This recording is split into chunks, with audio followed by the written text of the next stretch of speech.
Hoy tenemos el tema la gran comisión.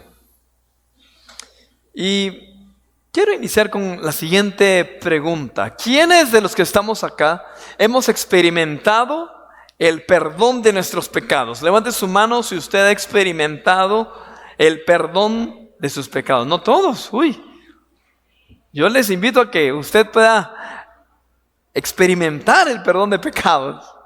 ¿Quiénes han experimentado aquí la salvación en Cristo Jesús? Amén. Bajen su mano. ¿Quiénes de los que estamos aquí tenemos la certeza que tenemos vida eterna en Cristo Jesús? Puede levantar su mano si usted está convencido que tenemos vida eterna en Cristo Jesús. Baje su mano, amén. Y esto no por nosotros, no por nuestras obras, así lo dice la palabra del Señor. Esto no depende de nosotros, sino que es por gracia. Es por la misericordia de Dios. Es por el sacrificio que hizo nuestro Señor Jesucristo. Hemos sido perdonados. Hemos sido libres de culpa por la gracia de Dios. Pero no solamente eso. También hemos experimentado por pura gracia las bendiciones del Señor. ¿Quiénes de los que están aquí han experimentado milagros de provisión divina? Levante su mano. Gloria a Dios. ¿Quiénes de los que estamos acá hemos experimentado milagros de sanidad divina? Yo soy testigo de eso. ¿Quiénes de los que estamos aquí hemos experimentado milagros de diferente índole por la gracia del Señor?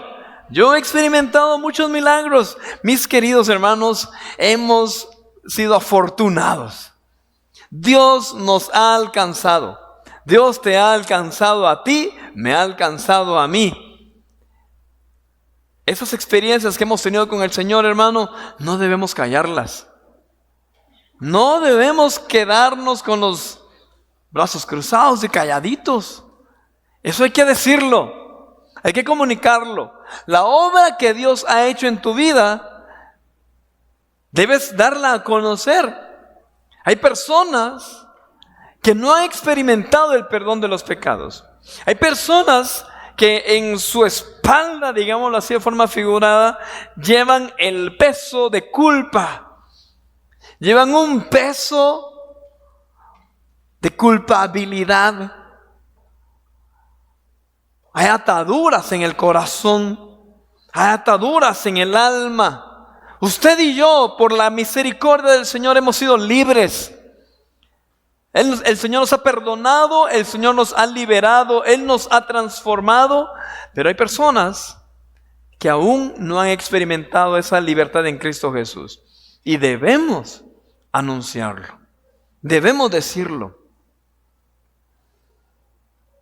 Tenemos la mejor noticia de todas. Y es que Jesucristo, el Hijo de Dios, vino a morir en una cruz. Resucitó al tercer día. Y Él lo hizo como un sacrificio por nuestros pecados, para darnos vida. Él se hizo pobre para darnos a nosotros bendición. Él llevó la enfermedad para hacernos nosotros saludables, sanos. Él llevó el pecado para darnos a nosotros libertad. Hermano, eso hay que comunicarlo, eso hay que decirlo. Y de hecho Jesús lo dijo. Jesús dijo, vayan, prediquen, anuncien las buenas nuevas y hagan discípulos a todas las naciones. Y a ese mandato es que se le llama la gran comisión. Tristemente, en muchas ocasiones, nosotros los creyentes no lo tomamos como la gran comisión, sino que lo tenemos como la gran omisión, porque no lo hacemos. Deberíamos hacerlo. Voy a invitar a que abra su Biblia. En el Evangelio de Mateo vamos a ver lo que Jesús nos encomendó en los diferentes evangelios. Eso fue después de que Jesús resucitó. Mateo 28, del versículo 18 en adelante, dice: Jesús se acercó entonces a ellos y dijo: se me ha dado toda autoridad en el cielo y en la tierra. Por tanto, vayan y hagan discípulos de todas las naciones, bautizándolos en el nombre del Padre y del Hijo y del Espíritu Santo, enseñándoles a obedecer todo lo que les he mandado a ustedes. Y les aseguro que estaré con ustedes siempre hasta el fin del mundo. Gloria a Dios. A este pasaje es que se le conoce como dije, la gran comisión. Fíjese que es una promesa. Es un mandato, pero acompañado de una promesa, porque después de que Jesús dice, vayan y hagan discípulos, bautícelos en el nombre del Padre, del Hijo y del Espíritu Santo, y les aseguro, dice la Nueva Versión Internacional, me parece que la Reina Valera dice, y he aquí, yo estoy con ustedes, o yo estaré con ustedes todos los días, hasta el fin del mundo, o hasta el fin de los tiempos. Significa que Dios, o mejor dicho, que nuestro Señor Jesucristo dio la encomienda, pero también nos dio la promesa. Yo estaré, ustedes cumplan mi promesa y yo voy a estar con ustedes. Esa es la promesa del Señor, eso es lo que dice el Evangelio de Mateo. Marcos lo dice un poco diferente desde su punto de vista. En el Evangelio de Marcos capítulo 16, verso 15 dice, les dijo, vayan por todo el mundo y anuncien las buenas noticias a toda criatura. El que crea y sea bautizado será salvo, pero el que no crea será condenado. Mire qué tremendo lo que dice Marcos. También él confirma que nuestro Señor Jesucristo nos encomendó anunciar las buenas noticias. ¿Qué dice el evangelista Lucas? Vamos a ver qué dice el Evangelio de Lucas, capítulo 24, verso 45. Entonces les abrió el entendimiento para que comprendieran las Escrituras. Una pequeña pausa. Ahí nuestro Señor Jesús, ya resucitado, se presenta a sus discípulos. Y entonces sucede esto, en el versículo 46. Esto es lo que está escrito, les explico, que el Cristo padecerá y resucitará al tercer día. En su nombre se predicarán el arrepentimiento y el perdón de pecados a todas las naciones, comenzando por Jerusalén. Ustedes son testigos de estas cosas. Ahora voy a enviarles lo que ha prometido mi Padre, pero ustedes quédense en la ciudad hasta que sean revestidos del poder de lo alto. Eso es lo que está diciendo el evangelista o el evangelio de Lucas. ¿Qué fue lo que prometió el Padre? El Espíritu Santo. Y por eso Lucas hace ese énfasis. Quédense allí esperando la promesa, porque van a recibir poder. En el evangelio de Juan no hay una narración específica de ese acontecimiento. Pero entendemos que entonces, hermanos, que se nos ha encomendado algo. Antes de que Jesús ascendiera a los cielos, estuvo algunos días aquí entre nosotros, aproximadamente 40 días, entre los discípulos, entre los seguidores. Y Jesús encomendó dejó esta encomienda, este mandamiento. Que prediquemos la palabra. Todos los que hemos conocido a Cristo Jesús, todos los que hemos tenido una experiencia con Cristo Jesús, tenemos ese compromiso, hermano. La gran comisión no es solamente para un grupo, no debe ser solamente para un predicador o alguien que se para al frente o sobre una tarima y empieza a hablar con un micrófono. No le pertenece a un grupo específico, es para todos. Todos los que hemos conocido a Cristo Jesús tenemos la responsabilidad de anunciar el Evangelio. ¿Quiénes dicen amén?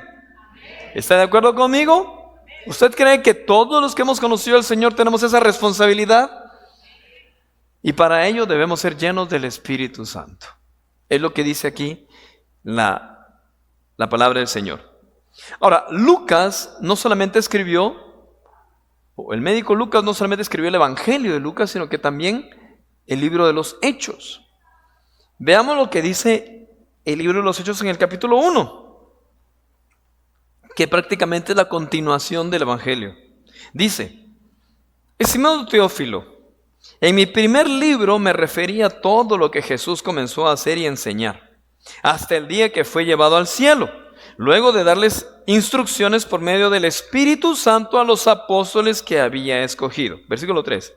Después de padecer la muerte, se presentó dándoles muchas pruebas convincentes de que estaba vivo.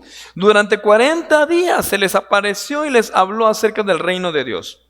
Una vez, mientras comía con ellos, ordenó: no se alejen de Jerusalén, sino esperen la promesa del Padre de la cual les he hablado.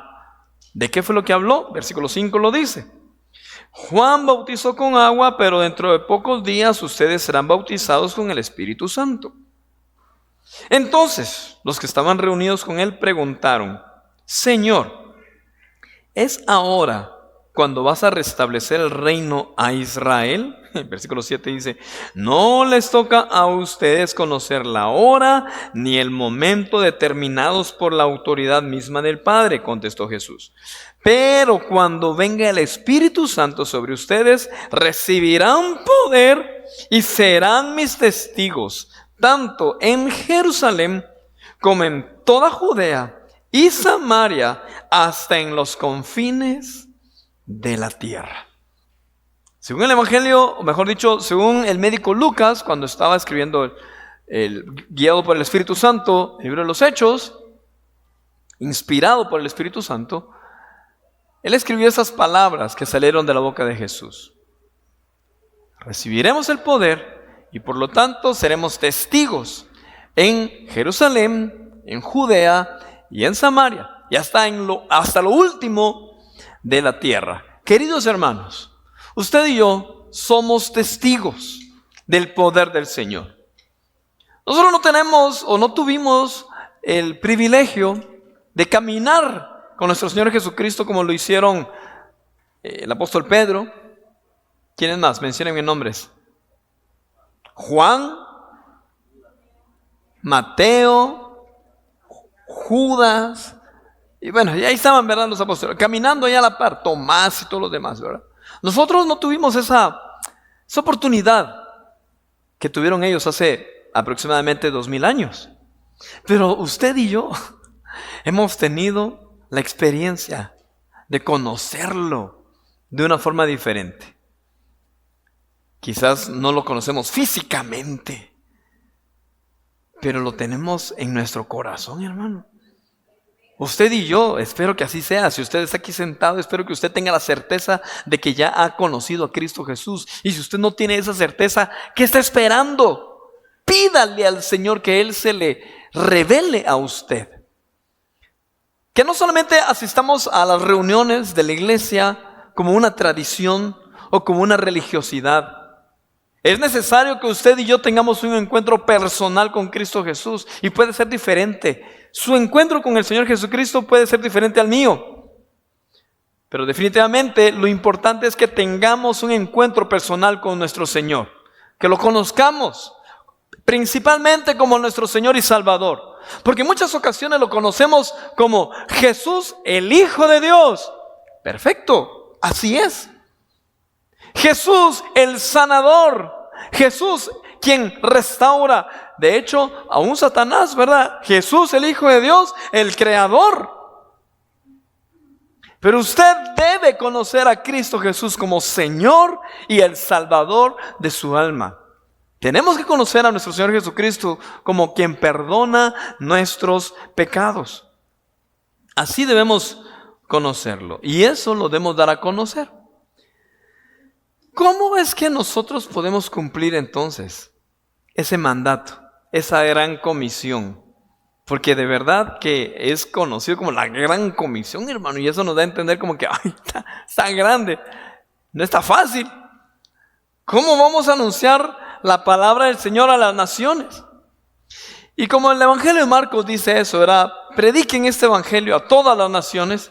En muchas ocasiones nos confunde pensar que nosotros entonces debemos anunciar el Evangelio de Cristo a otras naciones. Y como yo no salgo a otras naciones, mejor no lo predico. Lo voy a predicar hasta que yo salga a otras naciones. Pero no es así, hermanos. De hecho, en algunas ocasiones también la ilusión de servir a la obra de Dios es salir a otros países. Y se puede confundir. Yo quiero estar en el ministerio porque yo quiero que Dios me saque de Guatemala y quiero predicar la palabra de Dios en Estados Unidos, en Dubái, en Barcelona. Ni modo, ¿verdad? Son lugarcitos así donde les ilusiona ir, pero para conocer, ir a hacer turismo. Pero no solamente debemos pensar en predicar la palabra de Dios cuando salgamos del país. De hecho, Jesús, según Lucas, en el libro de los Hechos, dice que seremos sus testigos y que lo anunciaremos en Jerusalén, Judea, Samaria y hasta lo último de la tierra. Y eso, hermanos, tiene un significado impresionante. Pero para conocer qué significa eso, primero debemos conocer a qué grupo Jesús le dijo esas palabras. Y voy a empezar a preguntar, ¿a quiénes específicamente fueron dirigidas esas palabras, hermano? Cuando Jesús dijo que recibirán poder y entonces me serán testigos en Jerusalén, Judea, Samaria y hasta el último de la tierra, ¿a quién se los dijo? A los apóstoles. ¿Quiénes, o mejor dicho, qué eran los apóstoles? Eran judíos. Y si usted conoce la tradición judía o la historia judía, si conocemos el Antiguo Testamento, podemos entender de que la promesa fue dada al pueblo judío. El pueblo judío es considerado hasta el día de hoy como el pueblo escogido de Dios. Usted lo sabe, ¿verdad? De hecho, quizás se han sobrepasado en pensarlo así, porque se le considera, y de hecho en las Sagradas Escrituras se describe eso, al judío primeramente, dice el apóstol Pablo, y después al griego. Y cuando leemos en la palabra de Dios se habla de una distinción de personas, se habla del judío y de los que no son judíos. ¿Cómo se les llama a los que no son judíos? Según la Biblia, ¿cómo se les llama? Gentiles, para no decir de otra forma más despectiva, ¿verdad? Un judío en su mente, en su concepto religioso, él piensa, nosotros somos los escogidos del Señor. Los demás son los gentiles. La gentuza, la chusma. Eso. Me estoy diciendo en un concepto judío. Nosotros somos los escogidos del Señor. Entonces cuando Jesús les dice, muchachos, atención lo que les voy a decir. Ustedes me van a hacer testigos en Jerusalén. Entonces ahí todos los apóstoles, pues ni modo, vamos a ser testigos en Jerusalén. ¿Jerusalén qué era? La capital, ¿verdad? El centro de adoración. Entonces para ellos no era difícil.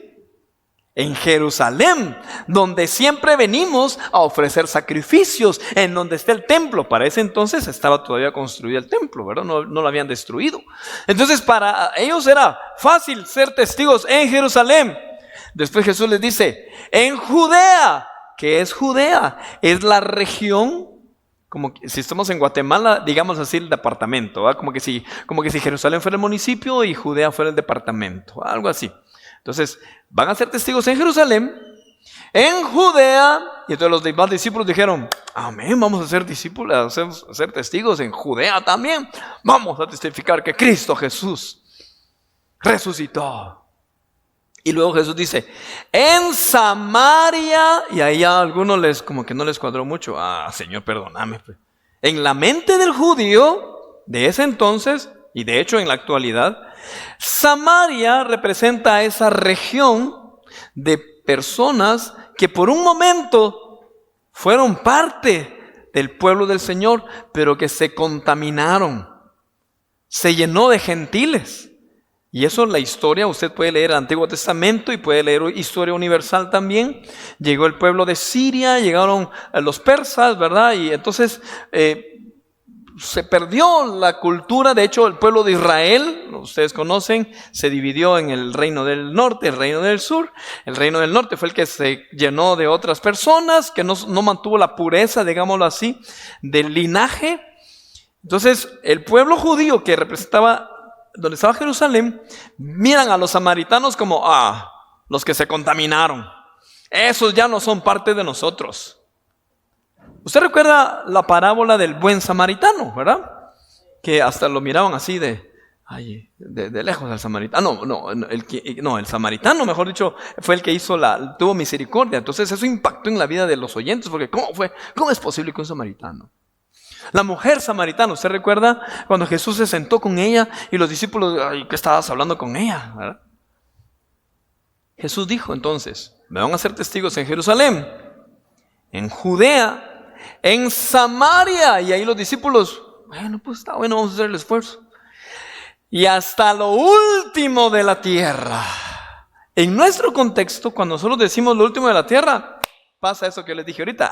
Vamos a ir a predicar la palabra de Dios a Estados Unidos, a Chile, a Australia. Vamos a llevar la palabra de Dios. Pero en el contexto de ellos, en el concepto de ellos era, ¿cómo va a ser eso? Si nosotros somos el pueblo escogido, los demás no. No se me va a entender. O sea, Jesús les estaba dando una orden que rompía el concepto de ellos. Les estaba diciendo, vayan. Esto no es solo para ustedes. Cuando vemos en el libro de Génesis, cuando Dios le hace la promesa a Abraham, le dice, en ti serán benditas todas las familias de una nación. No, de la tierra. Jesús lo que estaba haciendo allí en el libro de los Hechos, según el libro de los Hechos, antes de ascender a los cielos, estaba regresando, les estaba recordando esa promesa. No es solamente una nación, es para toda la tierra. Qué bonito, hermano. Y por esa promesa y porque muchos obedecieron a ese mandamiento, es que usted y yo conocemos al Señor hoy. Nosotros somos el resultado de sangre derramada, mártires, personas que dieron su vida para que el evangelio se predicara. Hay mucha historia, ¿verdad? Cómo entró el evangelio, el cristianismo a Latinoamérica. Hay mucha historia también muy cruel. Pero incluso en medio de esa crueldad, Dios ha tenido misericordia y ha mostrado su amor. Ha habido un remanente en medio de toda esa gente que se dice ser seguidora de Cristo, pero que en algunas ocasiones no lo es porque no demuestran ser seguidores de Cristo. Así como en la actualidad, hay mucha gente que se dice ser cristiana, pero no reflejan a Cristo. Hay muchos que dicen, yo amo a Dios, pero saber ni a qué Dios, porque no es el Dios de la Biblia. Pero en medio de todo eso hay un remanente que realmente ama a Dios, y por ellos es que nosotros hemos tenido la revelación de la palabra del Señor. Ahora, ¿cómo aplicamos esto que ahorita les dije a nuestro diario vivir? Porque, eso sucedió con los discípulos. Ok, ¿significa entonces que yo tengo que ir a Jerusalén a predicar? Y después tengo que ir a Judea, y después tengo que ir a Samaria, para después ir a lo último de la tierra. ¿Cómo funciona eso? Ok, ahora apliquémoslo a nosotros. ¿Cómo funciona eso a nuestra vida? Jerusalén representa la adoración, el centro, la pureza, lo más cercano. ¿Quiénes representan lo más cercano a ti? La familia. Si aplicamos esa palabra a nuestro diario vivir, a nuestro contexto, primero debemos predicarle a nuestra familia. Queridos hermanos, no podemos pensar, Dios me va a llevar a las naciones a predicar su palabra. Sí, te puede llevar a las naciones a predicar su palabra, pero debes empezar con tu familia. Hay una frase que dice candil de la calle, oscuridad de la casa. Eso no debe aplicar con nosotros. Nosotros debemos ser luz en nuestra casa. Y a quienes debemos compartirle de la palabra de Dios es a la gente que está en nuestra casa. Para mí es muy fácil, porque yo nací en un hogar cristiano. Cuando yo nací, ya mis papás eran cristianos, eran pastores. Y crecí con mis dos hermanos, mi hermana Evelyn y mi hermano Josué, que también estaban en la iglesia. Hubo un momento en donde cada uno de nosotros tuvo que tener un encuentro personal con Jesucristo, pero mi vida, digámoslo en ese sentido, estuvo calidad. Me casé con mi esposa, obviamente no, en ese momento me casé con mi novia, ¿verdad? Pero a mi esposa, cristiana también, hija del Señor. Mis hijos nacieron en un hogar cristiano, gloria a Dios. Pero ¿qué pasa cuando usted viene a los pies de Cristo y nadie más en su familia es creyente? Ahí está lo duro. Ahí es donde ya les toca a ustedes, por la gracia y por la fuerza del Señor, por el Espíritu Santo, compartir la palabra. Ahora, quiero hacer una pausa también. No por el simple hecho de que Diana y yo, o sea, mi esposa y yo, seamos hijos de Dios. Mis hijos automáticamente ya conocieron a Cristo Jesús. No, hermanos. Yo tengo la responsabilidad como padre de predicarles a ellos. Con mi ejemplo, sí, pero también con mis palabras. Yo como papá tengo esa responsabilidad. Padres que están acá, no cometan el gravísimo error, o padres que me están escuchando a través de internet, no van a cometer el gravísimo error de ignorar y de dejar de formar, de dejar de instruir a sus hijos en la palabra del Señor. El hecho de que yo sea creyente no me garantiza, mi hijo, ay, que mire él cómo sale, él va a conocer a Cristo Jesús. No, yo tengo la responsabilidad de sembrar en mis hijos la palabra del Señor. Y que cada uno de ellos tenga una experiencia con Cristo Jesús. Debo predicarles con mi ejemplo y debo predicarles con mis palabras, la palabra del Señor. Jerusalén entonces representa a mi familia. Yo debo predicarle a mi familia. Judea puede representar a la comunidad que rodea a mi familia. Puede ser el vecindario, puede ser la colonia, el lugar del trabajo, ¿verdad? Samaria representa a esas personas que fueron parte de nosotros y que ya no están. Samaria puede representar ese grupo que tú sabes que en un momento estuvo aquí con Cristo Jesús en nuestra congregación y que se han apartado de los caminos del Señor. Hay que alcanzarlos a ellos también. Si tú sientes que tienes un llamado al ministerio, si tú crees que Dios te está llamando a servir en su obra, entonces debes cumplir en este orden y predicarle a la gente que está más cerca de ti, a tu familia, a tu vecindario, a la comunidad, al pueblo donde vivimos, a las personas que se han apartado de Cristo. Y después entonces ya podemos considerar ser llamados al ministerio, a las naciones. No sé si me voy a entender. Eso es la gran comisión, hermanos. A eso se refiere, que prediquemos el evangelio de Cristo Jesús. Alguien dijo por allí, predica todo el tiempo. Y cuando puedas, habla. En algunas ocasiones yo mencioné esto. Pero fíjense que no es solamente predicar con el ejemplo. Es necesario predicar con las palabras. Es necesario. Porque si solamente nos limitamos a predicar con el ejemplo, hay gente que no entiende el mensaje. Hay gente que solamente nos va a admirar y va a decir, oh, qué buena gente es. Oh, qué bien se porta. Wow, qué increíble es este personaje, mi amigo, este compañero. Pero si nunca tú le compartes la palabra del Señor, si tú nunca le dices, yo soy así porque Cristo me salvó. Si tú no le dices eso, no estás predicando realmente. Debemos compartir la palabra del Señor. Te voy a dar unos consejos de cómo poder hacerlo. Hagámoslo, hermanos. Número 1, ora por tu familia, ora por tus amigos, ora por tu vecindario. Si tu familia no ha conocido a Cristo Jesús, ora por ellos, intercede por ellos. Pero deben ser oraciones muy intensas, así muy sinceras. Si es necesario, ayuna por tu familia. Si tú eres padre de familia y tus hijos no han tenido un encuentro personal con Cristo Jesús, te animo a que tomes esa responsabilidad de comprometerte y buscar al Señor y clamar por tus hijos en ayuno y oración. Señor, te ruego para que mi hijo tenga un encuentro personal contigo. Ten misericordia de él.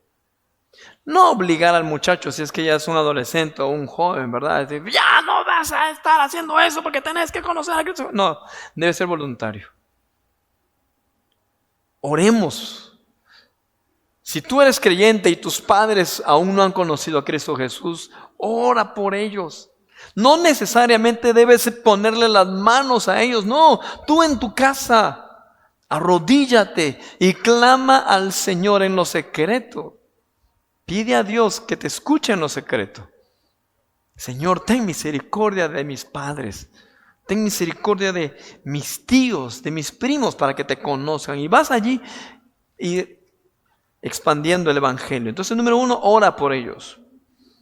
Número 2, gánalos con tu testimonio. O sea, no estoy diciendo de que no hay que testificar con nuestros hechos. Claro que sí, pero no solamente con eso. Tratemos de dar testimonio. Tratemos de reflejar a Cristo Jesús. En muchas ocasiones debemos ser radicales. Sí, porque sí. Y no, porque no. Y no que ahorita sí voy a la iglesia, ahorita sí obedezco a Cristo y de vez en cuando como que no. No. Seamos radicales, determinados con nuestras decisiones de seguir a Cristo Jesús. Procuremos dar buen testimonio. Procuremos obedecer la palabra de Dios y amar a nuestro prójimo. Y consejo número 3, anímate a hablarles de Cristo Jesús. Después de que ya oraste, después de que ya estás dando testimonio, háblales de Cristo, de lo que Dios ha hecho en tu vida. ¿Cómo es que tú fuiste transformado por el poder del Señor? Háblales y diles, Jesucristo a mí me transformó. No hables de ellos. Es que tú eres un pecador y te vas a ir al infierno.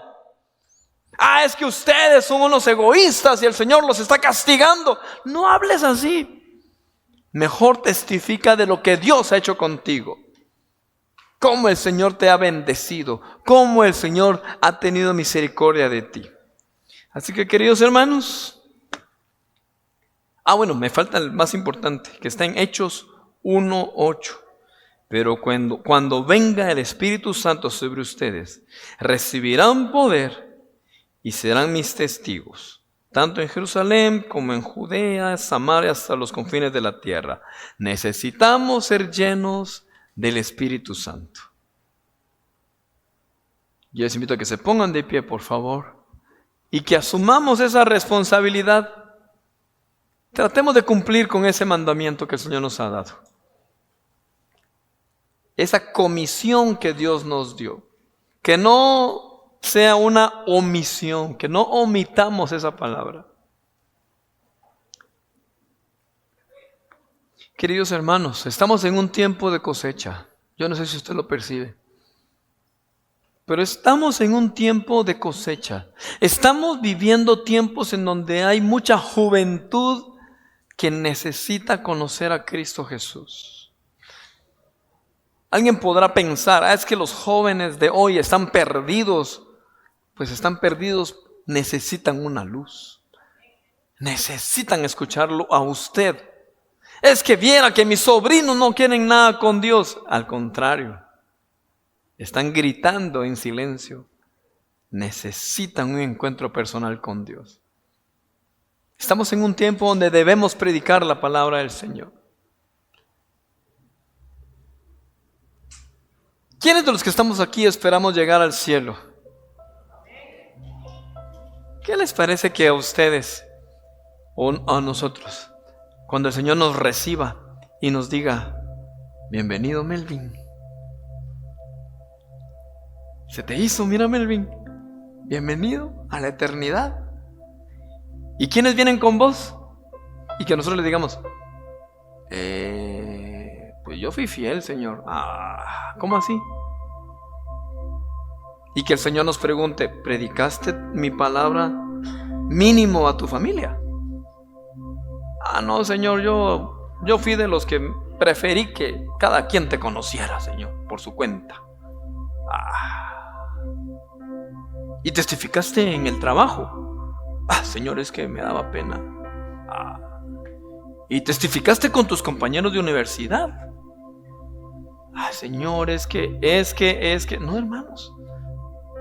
¿O tú quieres ser de esos que cuando Jesús pregunte, cuando el Señor nos pregunte, ¿a quiénes trajiste? Señor, yo prediqué tu palabra a mi esposa. Mira qué bonita la pusimos, Señor. Le prediqué a mis hijos, Señor. Y predicaste en la universidad. Sí, Señor, no sé cuántos se convirtieron. Yo soy uno de ellos. Uno en la fila, tal vez, ¿verdad? Yo también. Y que Jesús nos diga, bien hecho, siervo fiel. No poco fuiste fiel, no mucho te pondré. Entra al gozo de tu Señor. Queridos hermanos, nuestra vida aquí en la tierra es muy corta, nuestro tiempo es muy corto. Compartamos la palabra de Dios, no esperes más tiempo. Predica la palabra del Señor, siembra la semilla de la palabra de Dios. Y para ello necesitamos al Espíritu Santo. Así que yo te invito a que levantes tus manos y le digas, Señor, te necesito. Ayúdame a dar testimonio de ti. Ayúdame, Señor, a testificar. Aleluya. Aleluya.